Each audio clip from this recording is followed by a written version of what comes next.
Hello guys, welcome back to my channel. வீடியோக்குள்ளே போகிறதுக்கு முன்னாடி மறக்காம இந்த வீடியோக்கு ஒரு லைக்கை போட்டுருங்க.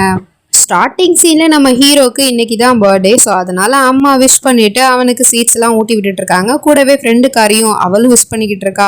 அப்புறம் ஈவினிங் பர்த்டே பார்ட்டி வரை இருக்கு போல். ஸோ ரெடி ஆகிடு அப்படிங்கிற மாதிரி சொல்லிட்டு இருக்காங்க. அப்பன்னு பார்த்து இவனுக்கு மெசேஜ் வருது. நம்ம ஹீரோயினி தான் விஷ் பண்ணி மெசேஜ் பண்ணியிருக்கா. அது மட்டும் இல்லாமல் உனக்காக நான் வெயிட் பண்ணிக்கிட்டு இருப்பேன், இன்னைக்கு நீ வந்துரு அப்படிங்கிற மாதிரி சொல்லியும் மெசேஜ் பண்ணியிருக்கா. அதனால இங்கேருந்து எப்படி போகிறது அம்மாவுக்கும் நயனாக்கும் தெரியாமல் அப்படிங்கிற மாதிரி யோசிச்சுட்டு இருக்கான்.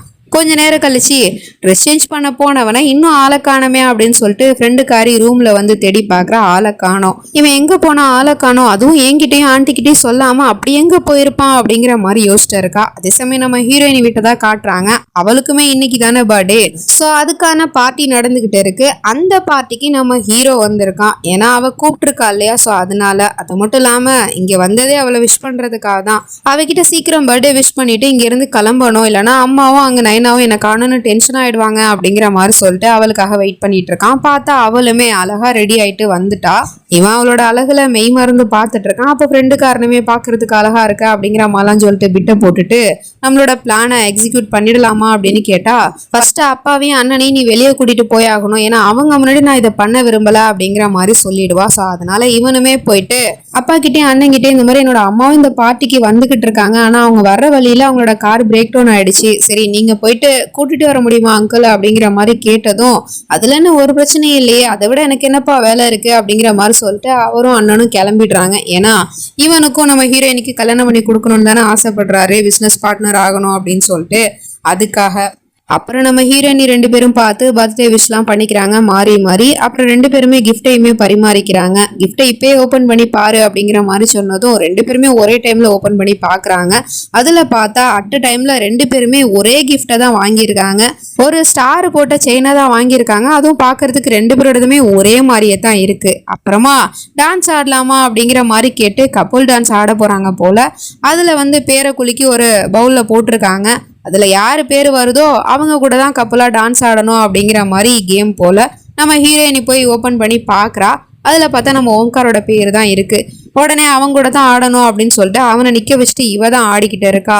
திடீர்னு அவன் என்ன நினச்சான்னு தெரில, டக்குன்னு அவளை பிடிச்சி வச்சுக்கிட்டு முன்னாடி காலேஜில் டான்ஸ் ஆடினான் இல்லையா, அதே மாதிரியே டான்ஸ் ஆடிக்கிட்டு இருக்கான். பதிலுக்கு அவளும் ஒன்றும் சும்மா இல்லை, அவன் கூட ரொம்ப என்ஜாய் பண்ணி டான்ஸ் ஆடிக்கிட்டு இருக்கா. இதை பார்க்குற ஃப்ரெண்டுக்காரனுக்கு கடுப்பாகுது. ஒரு வழியா டான்ஸ் எல்லாம் ஆடி இங்கே முடிக்கிறாங்க.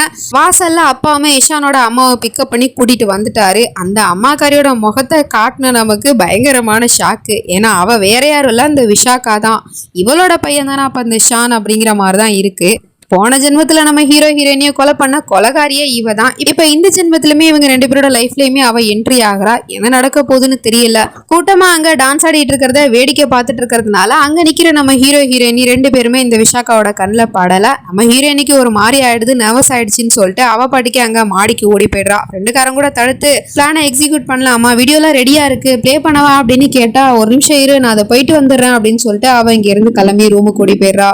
இந்த பக்கம் அப்பாவுமே விஷாக்காவை கூட்டிட்டு வந்து அவளுக்கு ஒரு ஒயினை கொடுத்துட்டு இருக்காரு. இதை குடிச்சு பாருங்க, உங்களுக்கு ரொம்ப பிடிக்கும் அப்படிங்கிற மாதிரிலாம் சொல்லிட்டு அவளுமே அதை குடிச்சு பார்த்துட்டு, இது என்னோட ஃபேவரட் ஒயின் ஆச்சு, இதை பத்திலாம் உங்களுக்கு எப்படி தெரியும் அப்படிங்கிற மாதிரிலாம் கேட்டா, உங்களை பத்தி நிறைய ரிசர்ச் பண்ணி வச்சிருக்கோம், அதுலதான் இந்த மேட்டர் எங்களுக்கு தெரிய வந்துச்சு அப்படிங்கிற மாதிரி அவரு இவளை இம்ப்ரெஸ் பண்ணி ஒரு ஃபேக்டரி ஓபன் பண்ண போறாரு இல்லையா கிராமத்துக்கு. அந்த ப்ராஜெக்டுக்கு இவளை இன்வெஸ்ட்மெண்ட் பண்ண சொல்றாரு. ஆனா அவளோ பதிலுக்கு, நீங்க எந்த அளவுக்கு என்னை பத்தி தெரிஞ்சு வச்சிருக்கீங்களோ அதை விட அதிகமா நான் உங்களை பத்தி ரிசர்ச் பண்ண, அதுல என்ன தெரிய வந்துச்சுன்னா நீங்க ஒரு ஃபேக்டரி ஓபன் பண்ண போறதாக சொல்லிட்டு இருக்கீங்களே, அந்த ஃபேக்டரியோட போர்டையே ஒருத்தவன் வைக்க விடாம பிரச்சனை பண்ணான்னு கேள்விப்பட்டேன். அப்படி இருக்கும் போது எப்படி அந்த இடத்துல ஃபேக்டரி வரும், அதுல எப்படி நான் இன்வெஸ்ட் பண்றது அப்படிங்கிற மாதிரி கேட்டா, கூடிய சீக்கிரத்துல அவன் யாருங்கிறத தெரிஞ்சுக்கிட்டு அவனோட கதையை நான் முடிச்சிருவேன், நீங்க ஒன்றும் கவலைப்படாதீங்க, எங்களோட பிசினஸ்க்கு உங்களோட இன்வெஸ்ட்மெண்ட் தேவை அப்படிங்கிற மாதிரி சொன்னதும், அவன் எந்த பிரச்சனையும் பண்ணலைன்னா நானும் இன்வெஸ்ட்மெண்ட் பண்றதுக்கு தயாரா அப்படிங்கிற மாதிரி அவளும் சொல்லிடுறா. இவங்க யாரை பத்தி பேசிட்டு இருக்காங்களோ அவன் இந்த பார்ட்டியில தான் இருக்காங்கிற விஷயம் அவங்களுக்கு தெரியல போல. அப்ப நம்ம ஹீரோவை யாரோ கூப்பிடுற மாதிரி தெரியுது. திரும்பி பார்த்தா அந்த நயனா தான் வந்து நிக்கிறா.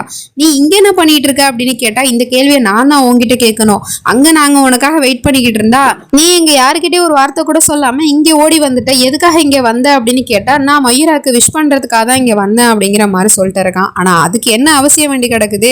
அவ ஏதோ ஒரு பிளான் பண்ணி தான் உன்னை இங்கே வர வச்சிருக்கா, ஆனா அதெல்லாம் தெரியாம நீ இங்கே ஓடி வந்திருக்க அப்படிங்கிற மாதிரி சொன்னா, அப்படிலாம் எதுவுமே கிடையாது. அவ என்னத்த பிளான் பண்ண போறா? இன்ஃபேக்ட் அவ ரொம்ப நல்ல பொண்ணா மாறிட்டா, அதனாலதான் அவ கூப்பிட்டான்னு நான் இங்க வந்தேன். பர்த்டே விஷ் பண்றதுக்காக தான் வந்து நான் இங்க இருந்து கிளம்பிடுவேன் அப்படிங்கிற மாதிரி சொன்னா, எனக்கு என்னமோ நீ அவளோட வலையில சிக்க போறேன்னு தான் நான் நினைக்கிறேன். இதனால அவளுக்கு எந்த பாதிப்பும் கிடையாது. ஆனா கண்டிப்பா உன்னோட லைஃப்ல ஏதோ ஒரு பிரச்சனை வரத்தான் போகுது. நீ அவளை முழுசா நம்புற அப்படிங்கிற மாதிரி சொன்னா, எனக்கு தெரியும், நீ அவளை பத்தி ஒரு வார்த்தை கூட பேசாத அப்படிங்கிற மாதிரி சொல்லிட்டு ரொம்ப ரூடா அவகிட்ட பேசவும் அவளும் அங்கேருந்து அழுதுகிட்டே கிளம்பி போயிடுறா. அதே சமயம் இந்த பக்கம் விஷாக்கா தன்னோட பையனை பார்த்துட்டு அவங்கிட்ட, உன்னோட ஃப்ரெண்டு எங்க? அவளுக்காக தானே நான் இங்கே வந்திருக்கேன், அவளை சீக்கிரம் கூப்பிடு, விஷ் பண்ணணும்ல பர்த்டேக்கு அப்படிங்கிற மாதிரி சொன்னதும், மயூரா மேலே போயிருக்காமா, வந்துருவா அப்படிங்கிற மாதிரி சொல்லிட்டு இருக்கான். என்னது மயூராவா? இந்த பேரை நான் பல வருஷத்துக்கு முன்னாடி கேள்விப்பட்டிருக்கேன். சரி போய் உன்னோட ஃப்ரெண்டை கூட்டிட்டு வா அப்படிங்கிற மாதிரி சொன்னதும் இவனும் கூப்பிடுறதுக்காக போறான். அதுக்குள்ள அவளே வந்துட்டா. நம்ம ஹீரோவும் இதுக்கப்புறம் இங்க இருந்தா சரியா வராது, மயூரா கிட்ட சொல்லிட்டு வீட்டுக்கு கிளம்பிட வேண்டிதான் அப்படிங்கிற மாதிரி சொல்லிட்டு அவ பக்கம் போயிட்டு இருக்கான். கீழே வந்துட்டு இருக்க ஹீரோயினி கிட்ட இவனும் போயிட்டு தன்னோட அம்மா அங்க நிக்கிறாங்க, உனக்கு பர்த்டே விஷ் பண்றதுக்காக தான் வெயிட் பண்ணிட்டு இருக்காங்க, வா போலாம் அப்படிங்கிற மாதிரி கூப்பிட்டு இருக்கான். யார் உன்னோட அம்மா அப்படின்னு கேட்டா, அதோ அங்க நிக்கிறாங்க பாரு அப்படிங்கிற மாதிரி சொன்னதும் இவளும் பாக்குறா. பார்த்தவளுக்கு பயங்கரமான ஷாக்கு. போன ஜென்மத்துல தங்களை கொலை பண்ண கொலகாரியே இவத்தானே அப்படிங்கிற விஷயம்லாம் இப்ப அவளுக்கு தெரியல. பட் அவளை பார்த்தா ஏதோ ஒரு விஷயம் பிளர்ரா ஞாபகத்துக்கு வந்துட்டு போறது தெரியுது. அது என்னங்கிறது புரியாம அவளுக்கு அப்படியே மயக்க வர ஆரம்பிச்சிருது. நம்ம ஹீரோ வர எதிர்த்தாப்புல போய் நின்றுக்கிட்டு விஷ் பண்றதுக்காக போறான். அப்ப திடீர்னு மயங்கி அவன் மேலே போய் விழுந்துடுறா. மயூரா உனக்கு என்ன ஆச்சு அப்படிங்கிற மாதிரி இவன் கேட்டுக்கிட்டு இருக்கான். அந்த பக்கம் ஃப்ரெண்டு காரணமே போயிட்டு அம்மாவை கூப்பிட்டுட்டு இருக்கான். அவதாம்மா மயூரா அப்படின்னு சொல்லிட்டு. ஆனா எனக்கு சரியா எதுவும் தெரியலப்பா, அங்கேயும் கூட்டமா இருக்கு, போய் என்னன்னு பாரு அப்படிங்கிற மாதிரி சொன்னதும் இவனும் ஓடி போயிடுறான். அந்த பக்கம் நம்ம ஹீரோவும் ஹீரோயினியை தூக்கிக்கிட்டு ரூமுக்கு போயிடுறான். அவளுக்கு உடம்பு சரியில்லைங்கிற விஷயம் தெரிஞ்சதுமே மொத்த ஃபேமிலியுமே அங்கே வந்துட்டாங்க.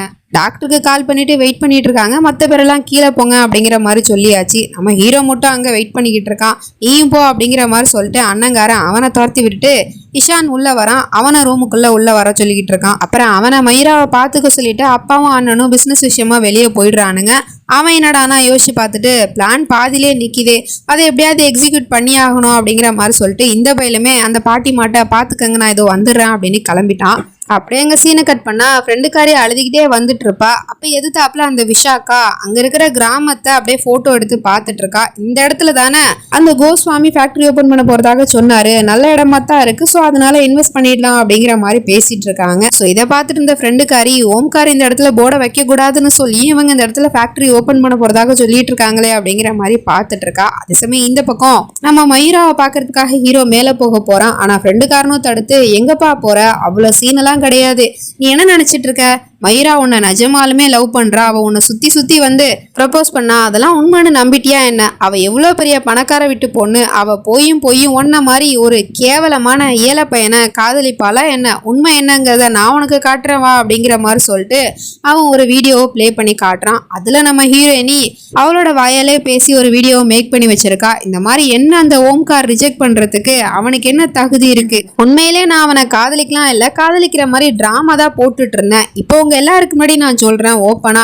அவனை முட்டாளாக்குறதுக்காக தான் இது எல்லாத்தையும் நாங்க பண்ணோம் அப்படிங்கிற மாதிரி சொல்லிட்டு வீடியோல பேசியிருக்கா. ஸோ இதை கேட்ட நம்ம ஹீரோவோட மனசு சுக்குநூறா உடஞ்சு போயிடுது.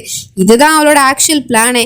இந்த மாதிரி கூப்பிட்டு வச்சு அவனோட மனசை உடைக்கணும் அப்படின்னு தான் நினைச்சா, அதை சிறப்பா செஞ்சிட்டா. ஆனா நம்ம ஹீரோயினிக்கு அந்த பக்கம் விஷாக்காவை பார்த்தா இல்லையா, அதுலேருந்து அவளுக்கு ஒரு மாதிரி ஆயிடுச்சு. இப்போ அந்த கனவுமே வர ஆரம்பிச்சிருச்சு திரும்பவும். அதுல வர்ற கனவுல ஓம்காரோட முகம் இப்ப தெல்ல தெளிவாவே தெரிஞ்சு போச்சு.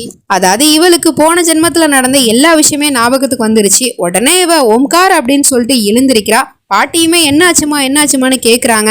ஆனா அவளுக்கு அடுத்த நிமிஷம் ஓம்கார் தான் தன்னோட புருஷன், திரும்பவும் நம்ம மறுஜென்மம் எடுத்து பிறந்திருக்கோம் அப்படின்னு தெரிஞ்ச உடனே அங்கேருந்து ஓடி வந்துகிட்டு இருக்கா, கண் கலங்கிக்கிட்டு புருஷனை பாக்குறதுக்காக. ஆனா அங்க ஆல்ரெடி இந்த ஃப்ரெண்டுக்காரன் குழப்பி வச்சிருக்கான் அப்படிங்கிற விஷயம்லாம் இன்னும் நம்ம ஹீரோயினிக்கு தெரியல.